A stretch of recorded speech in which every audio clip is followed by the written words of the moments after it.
Good morning students. आप CCA online classes में आप सभी का स्वागत है।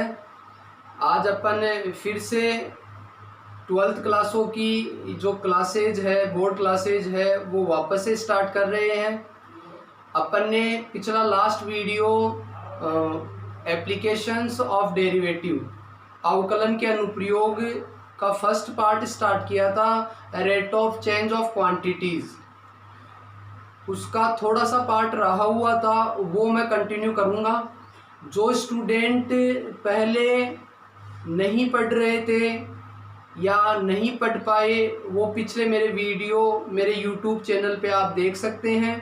सारे वीडियो डाले हुए हैं, क्योंकि वो जब तक नहीं पढ़ोगे, डिफरेंशिएशन नहीं पढ़ोगे, अवकलन नहीं पढ़ोगे, इन्वर्स ट्रिगोनोमेट्रिक फंक्शन नहीं पढ़ोगे, तब तक ये समझ में आने वाला नहीं है। इसलिए पहले जो वीडियो मैंने बनाए थे वो आप पहले अच्छे से देखें, उनके नोट्स बनाए, उनके जो आइडेंटिटीज़ है, जो फॉर्मूले हैं, वो अच्छे से तैयार करें। और अब मैं इसको कंटिन्यू करने वाला हूँ आगे। तो देखो बेटा, rate of change of quantities, राशियों में परिवर्तन की दर। मैं थोड़ा सा और बता दूं आपको यहाँ पे कि राशियों में परिवर्तन की दर क्या होती है। जैसे dy/dx पढ़ते हैं अपने, dy/dx यानी y का अक्ष के सापेक्ष डिफरेंशिएशन किया था, लेकिन यहाँ पर क्या शो करता है कि y में चेंजिंग हो रही है अक्ष के रेस्पेक्ट में, यानी y में परिवर्तन हो रहा है अक्ष के सापेक्ष।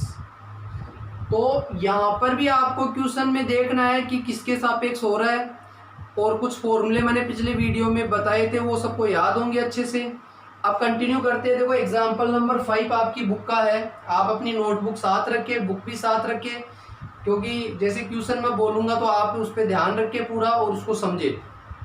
तो the length x of a rectangle, rectangle क्या होता है, आयत बोलते हैं, हिंदी मीडियम वाले भी समझ सकते हैं कि लंबाई है वो अक्स है आयत की, is decreasing at the rate of 3 centimetre पर मिनट। ये देखो रेट ऑफ चेंज शो करता है कि जो उसकी लंबाई है वो किस दर से परिवर्तित हो रही है, 3 सेंटीमीटर पर मिनट, यानी 1 मिनट में 3 सेंटीमीटर चेंज हो रही है। पॉजिटिव है तो बढ़ रही है, नेगेटिव आती तो घट रही है। तो इसका मतलब हो गया कि अक्स जो लेंथ थी, यही लिख लेते हैं कि अक्स में परिवर्तन dx अपॉन, और मिनट का मतलब टाइम के रेस्पेक्ट में, वो है 3 सेंटीमीटर पर मिनट दिया हुआ है आपको। ये वैल्यू पढ़ते ही अपन लिख लेंगे।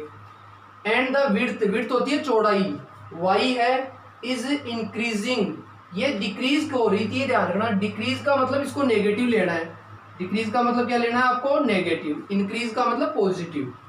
और चौड़ाई है वो y है, वो इंक्रीज हो रही है, बढ़ रही है at the rate of 2 centimetre पर मिनट। और जो चौड़ाई है y, उसमें परिवर्तन dy/dt, वो हो रहा है 2 सेंटीमीटर पर मिनट की स्पीड से बढ़ रही है पर मिनट, और बढ़ रही है तो पॉजिटिव। वेन अक्स की वैल्यू 12 दी हुई है लंबाई तो, और चौड़ाई 6 सेंटीमीटर दी हुई है। Find the rate of change of the parameter. एक तो पैरामीटर में ज्ञात करना है, यानी इसका परिमाप बोलते हैं जिसको, या परिधि बोलते हैं अपन। परिमाप में परिवर्तन की दर, यानी एक तो ज्ञात करना है, परिमाप को p मान लूँ तो dp/dt, ये परिवर्तन की दर ज्ञात करनी है। जब अक्स तो रखना है 12 और y रखना है 6, ठीक है। एक तो ये ज्ञात करना है, और दूसरा एरिया ऑफ द रेक्टेंगल, यानी उसके क्षेत्रफल में परिवर्तन की दर ज्ञात करनी है। क्षेत्रफल एरिया को a मान लूँ तो dA/dt भी ज्ञात करना है, वही x बराबर 12 है और y बराबर 6 है। तो पहले तो पैरामीटर ज्ञात करना है, तो पैरामीटर लगा दो। क्या होता है बेटा पैरामीटर, यानी आयत का परिमाप क्या होता है, बिल्कुल 2 ब्रैकेट लंबाई प्लस चौड़ाई होता है। तो रख दो इसमें 2, लंबाई तो अक्स दे रखी है, चौड़ाई y दे रखी है। अब इसका p से dp/dt ज्ञात करना है, यानी t के सापेक्ष अवकलन कर दो। तो differentiation with respect to t, तो p का तो dp/dt हो जाएगा, इधर 2 तो कांस्टेंट है, अक्स का अवकलन dx/dt हो जाएगा, प्लस y का अवकलन dy/dt हो जाएगा। अब इसमें वैल्यू रख दी जाए, तो dp/dt की वैल्यू रख दो, dx/dt तो दिया हुआ है -3, और dy/dt दिया हुआ है +2, तो ये कितना आ जाएगा, 2 × -1 यानी -2, और यूनिट लगाऊंगा तो पैरामीटर तो सेंटीमीटर में आएगा लंबाई, और टाइम वो है वो मिनट में दे रखी है। तो मैं कहूँगा कि 2 सेंटीमीटर पर मिनट की स्पीड से इसका परिमाप, इसका पैरामीटर डिक्रीज हो रहा है। माइनस किसको शो करेगा? डिक्रीज को। उसके बाद एरिया की बात करता हूँ, इसको मिटा देता हूँ मैं, पैरामीटर निकल चुका है अपना। अब बात करते हैं एरिया। तो क्षेत्रफल क्या होता है? एरिया। आयत का क्षेत्रफल लंबाई इंटू चौड़ाई होता है बेटा। लंबाई तो दे रखा है आपको अक्सर, चौड़ाई दे रखा है वाई। अब इसका वही टी के सापेक्ष अवकलन कर दो, differentiation with respect to t. T के सापेक्ष अवकलन करेंगे तो इसमें ए का तो हो गया D a upon d T, इसमें u इंटू वी का अवकलन लगा देंगे कि पहला बार दूसरे का डिफरेंशिएशन y का टी के सापेक्ष d y upon d t, plus दूसरा बार और पहले का डिफरेंशिएशन या अक्स का differentiation d x upon d t. अब लास्ट में वैल्यू रख देंगे तो d a upon d t का मान। अब इसमें अक्स और वाई भी रखना है, तो अक्स बराबर तो 12 है सेंटीमीटर, वाई बराबर 6 रखना है। तो रख दो अक्स की जगह तो 12, d y upon d t की वैल्यू है 2, वाई की वैल्यू है 6, d x upon d t की वैल्यू है -3। तो ये 12 इंटू 2 कितना आ गया? 24, माइनस 36 18 कितना आ गया बेटा? 6। और इसकी यूनिट लगाओगे तो ऊपर तो एरिया है, एरिया तो सेंटीमीटर स्क्वायर हो जाएगा, और टाइम है वो मिनट में दे रखा है। तो 6 सेंटीमीटर स्क्वायर पर मिनट की स्पीड से इंक्रीज हो रहा है, पॉजिटिव है ना, तो इंक्रीज हो रहा है। तो ये आपका एग्जाम्पल नंबर बेटा 5 हो गया। इससे रिलेटेड जो भी क्वेश्चन आपके एक्सरसाइज में है वो आप क्या करेंगे, इसको सोल्व करके देख लो हाथों हाथ। वीडियो को आप बीच में स्टॉप करके ऐसा क्वेश्चन जो भी है वो करके देख सकते हो, जिससे हाथों हाथ आपकी प्रैक्टिस हो सकती है। और CCA स्कूल आपको ऑनलाइन क्लासेस दे रहा है बेटा, ये सुविधा कहीं नहीं मिलेगी आपको, घर बैठे आपको ये चीज़ें प्रोवाइड करवाई जा। अगला एग्जाम्पल जो है वो है 6th वाला, आपकी नोटबुक में ध्यान देना। Water is dripping out from A conical funnel at the uniform rate of 4 cm³ per second through a tiny hole at the vertex in the bottom। क्या बोल रहा है कि एक कोनिकल यानी होता है शंकु के आकार का, एक इस प्रकार का है जिसमें पानी भरा हुआ है। बुक में ध्यान देना बेटा। और इसमें क्या कर रखा है कि इसमें एक होल कर दिया वर्टेक्स के ऊपर, यहाँ छेद कर दिया, इसमें से पानी निकल रहा है, और वो पानी किस स्पीड से निकल रहा है? 4 cm³ पर सेकंड की स्पीड से पानी बाहर निकल रहा है। आगे क्या है? When the slant height of the water is 4 cm। Slant height कितनी दे रखी है? L बराबर 4 cm। तो find the rate of change of decreasing of the slant height of water. तो आपको पता है कि जैसे इसमें पानी भरा हुआ है, तो इसमें होल आपने जब कर दिया तो पानी जैसे जैसे बाहर निकलेगा वैसे वैसे ये पानी कम होता जाएगा। तो इसमें जो भी स्लेंट हाइट है उसमें कम होती जाएगी पानी की स्लेंट हाइट। तो आपको यही फाइंड करना है कि स्लेंट हाइट किस स्पीड से डिक्रीज हो रही है, पानी की स्लेंट हाइट, मतलब dl अपॉन सेकेंड में है तो dt, ये आपको ज्ञात करना है। Given that the vertical angle of the cone is 60 degree, ये हाफ वर्टिकल एंगल कर लेना बेटा। वर्टिकल एंगल कौन सा होता है? ये पूरा वर्टिकल एंगल होता है, और हाफ वर्टिकल एंगल जैसे ये हाइट होती है आपकी, तो हाफ वर्टिकल एंगल ये 60 डिग्री दिया हुआ है आपको, ये गिवन है। तो यहाँ से देखो आपको कि dl अपॉन dt ज्ञात करना है जब l बराबर 4 सेंटीमीटर है। तो इसमें देखो बेटा, तो सबसे पहले बेटा ये है अपने पास एक तो क्या दे रखा है, देखो इसके अंदर आपको सबसे पहले दिया हुआ है जो पानी है वो किस स्पीड से बेटा क्या हो रहा है? कम हो रहा है। किस स्पीड से कम हो रहा है? ये वाली देखो 4 cm³ पर सेकंड की स्पीड से पानी बाहर निकल रहा है। तो यहाँ cm³ को देख लेना, cm³ का मतलब वॉल्यूम होता है। तो ये वॉल्यूम में चेंजिंग दी हुई है कि मतलब जैसे जैसे पानी निकलेगा तो पानी का वॉल्यूम कम होगा। अब पानी कोन के अंदर है तो कोन का ही वॉल्यूम कम हो रहा है।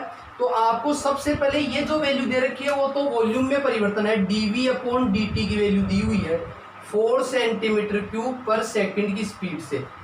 और जब वॉल्यूम दी हुई है तो यहाँ मैं वॉल्यूम के फॉर्मूले से ही इसको सॉल्व करूंगा। तो वॉल्यूम का फॉर्मूला क्या होता है बेटा कि वॉल्यूम बराबर क्या होता है, शंकु का आयतन, वॉल्यूम ऑफ कोन। शंकु का आयतन क्या होता है बेटा, शंकु का आयतन होता है 1/3 पाई आर स्क्वायर एच, कि जो बेलन का आयतन होता था, सिलेंडर का आयतन उसका 1/3 होता था।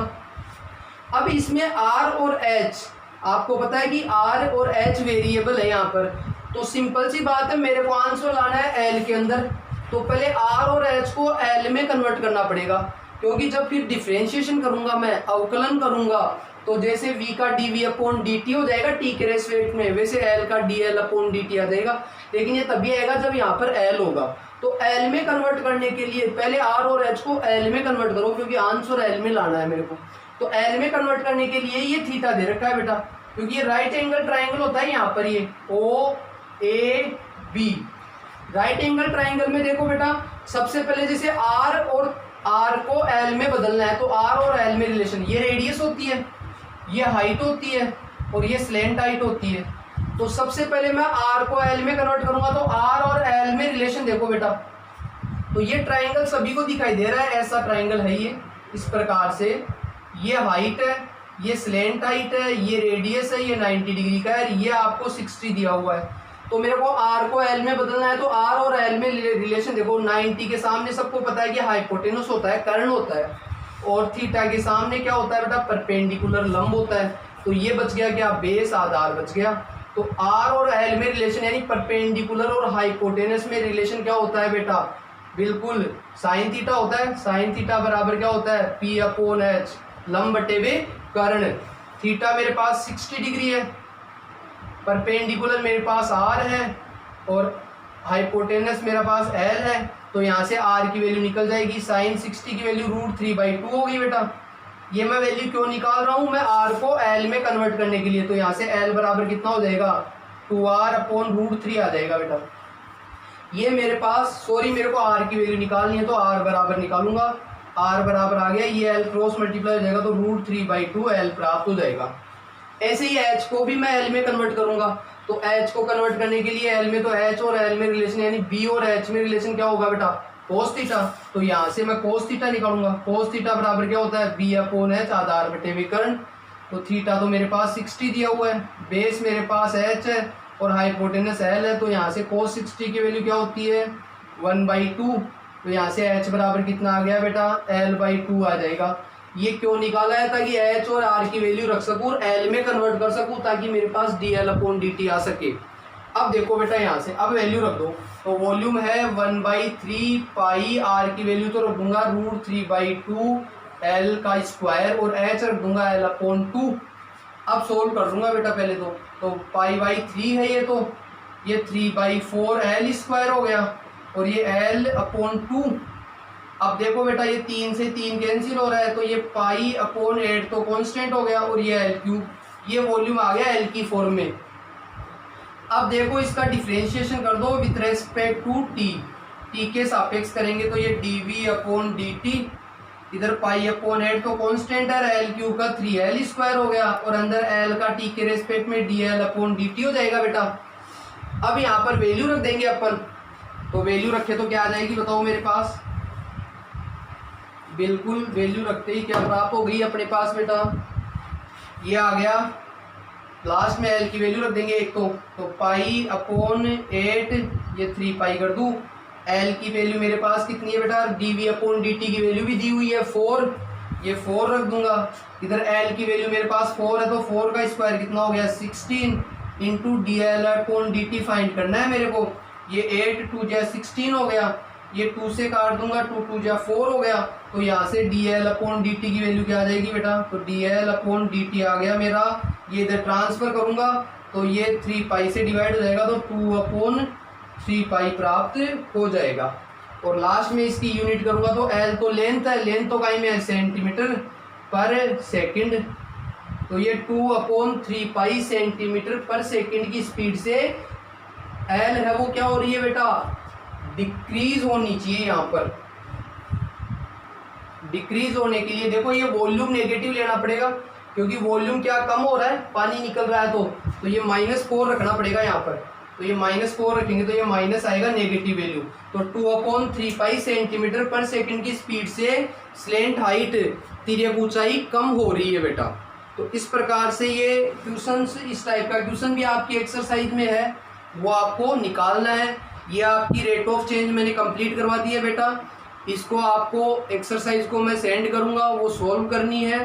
कोई भी प्रॉब्लम आए वो आपको मेरे नंबर्स पे सेंड करना है ताकि मैं उसका सॉल्यूशन आप तक भेज सकूं। Okay, thank you.